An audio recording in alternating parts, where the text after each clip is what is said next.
It was 10:07 a.m., Tuesday morning. Late winter in Wisconsin, the kind where frost clings to the windows even after the heat's been running all night. We were gathered in the paneled conference room of Whitlow and Dunn Law, the same place Grandpa signed every contract he ever made. My father sat at the head of the table in a dark navy suit, my stepmother in pearl earrings and a cream wool coat. My half-brother scrolled on his phone like this was just another errand. I wore my only black blazer, the one Grandpa bought me after my first engineering job, the sleeves a little worn at the cuffs. The lawyer's voice was steady until it hit my name. Evan Hale, no specific provision. My father's lips curved, my stepmother's gaze slid away, and my half-brother smirked like the punchline had landed. They said Grandpa left me nothing, but I knew the man who taught me to build, to fix, and to keep my word didn't forget. 3 weeks later, I tipped over his old rocking chair in the garage, and everything changed. My name's Evan Hale, 33, a mechanical engineer in a small lakeside town in northern Wisconsin. Grandpa wasn't just family, he was the man who raised me after my mom left. He taught me that a steady hand fixes more than tools.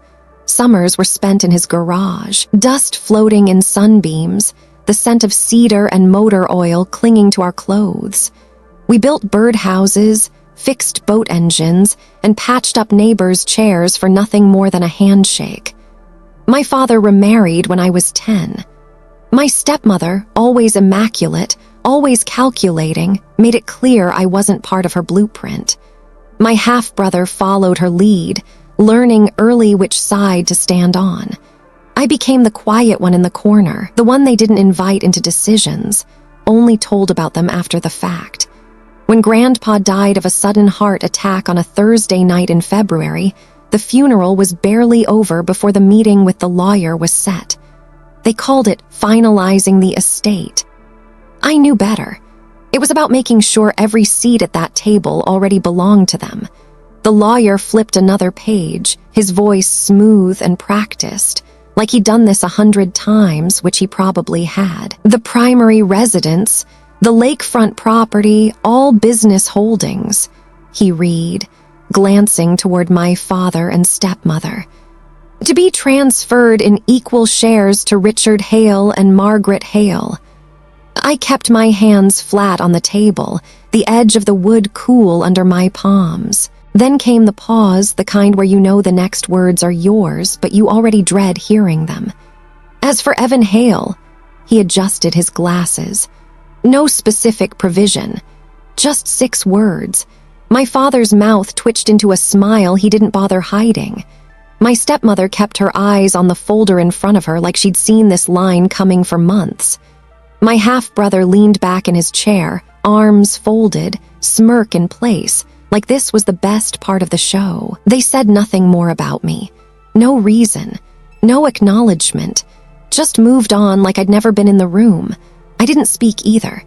I simply rose from my chair, my blazer catching slightly on the armrest, and walked out, the cold February air hitting my face like a slap. But in the back of my mind, something burned.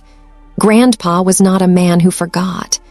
I drove straight past my apartment and kept going until the streets gave way to the long curve of the lake road, the kind of road Grandpa and I used to take in his old pickup, windows down in summer, heater barely keeping up in winter. His house sat quiet now, blinds drawn, the driveway lined with crusted snow. But I didn't go inside. I walked around back, boots crunching over frozen gravel until I reached the garage. The door groaned as I pushed it open, the smell hitting me instantly, sawdust, motor oil, and the faint tang of metal. It was colder in there than outside, but it was the kind of cold I knew, the kind where you can still feel the warmth and the memory. Everything was just as he'd left it. Jars of screws lined up by size on the shelves. An old radio perched on the workbench, its dial stuck between stations. My toolbox, the one he gave me at 17, still tucked under the counter. And in the middle of it all lay his rocking chair. Dark walnut, worn smooth where his hands had rested for decades. The cushion sagged on one side, the legs uneven. When I sat down, it wobbled under my weight, the wood letting out a tired creak, like it had one last thing to say. The chair wobbled again when I leaned forward, the front leg groaning louder this time. Instinct took over. I reached for the small Phillips screwdriver I kept in my jacket pocket, the one Grandpa used to say every man should carry. I tipped the chair onto its side, the legs scraping softly against the concrete. That's when I saw it, a strip of wood at the base, darker than the rest, like it had been replaced years ago. The screws didn't match. My pulse quickened, breath clouding in the cold air as I worked each screw loose. The wood shifted with a reluctant sigh, revealing a narrow, hollow space. Inside, an envelope, yellowed at the edges, sealed and heavier than it looked. My fingers shook as I slid it open. A legal document, crisp despite its age, unfolded in my hands. At the top, codicil to the last will and testament of Harold James Hale, and in Grandpa's unmistakable handwriting, the same slanted cursive he used to sign my birthday cards, it read, "I leave the entire lakefront property, including all tourism and dock rights, to my grandson, Evan Hale." Below that, his signature, witnesses, a notary stamp dated just 1 month before he died. I stood there for a long moment, the garage silent except for my own breathing. He had, and I didn't waste time. By that afternoon, I was sitting in the warm, book-lined office of my own attorney, a man Grandpa had used for smaller property matters years ago. The smell of leather-bound case files and fresh coffee filled the room as he slipped on a pair of reading glasses and took the codicil from me. He read it once, then again, slower, his brow furrowing in concentration. "Evan, this isn't just valid if the signatures and notarization check out. It overrides the original will entirely." My heart thudded against my ribs. "Even if the other will's already been read." "Especially then," he said, tapping the paper. "This is dated later. It's the final say." I leaned back in my chair, the weight of the moment settling in. The lakefront property wasn't just a strip of land. It was nearly 50 acres, a private dock, and the only undeveloped shoreline left within 20 miles. Developers had been circling it for years, and I knew my father was already deep in talks with one of them. This was about more than money. It was leverage. Grandpa hadn't forgotten me. He'd handed me the one thing they couldn't take back. Forgotten me, not for a second. I didn't waste time. By that afternoon, I was sitting in the warm, book-lined office of my own attorney, a man Grandpa had used for smaller property matters years ago. The smell of leather-bound case files and fresh coffee filled the room as he slipped on a pair of reading glasses and took the codicil from me. He read it once, then again, slower, his brow furrowing in concentration. "Evan, this isn't just valid if the signatures and notarization check out. It overrides the original will entirely." My heart thudded against my ribs. "Even if the other will's already been read." "Especially then," he said, tapping the paper. "This is dated later. It's the final say." I leaned back in my chair, the weight of the moment settling in. The lakefront property wasn't just a strip of land. It was nearly 50 acres, a private dock, and the only undeveloped shoreline left within 20 miles. Developers had been circling it for years, and I knew my father was already deep in talks with one of them. This was about more than money. It was leverage. Grandpa hadn't forgotten me. He'd handed me the one thing they couldn't take back. 2 days later, I pushed open the glass doors of Hawthorne Realty, the development firm my father had been courting for months.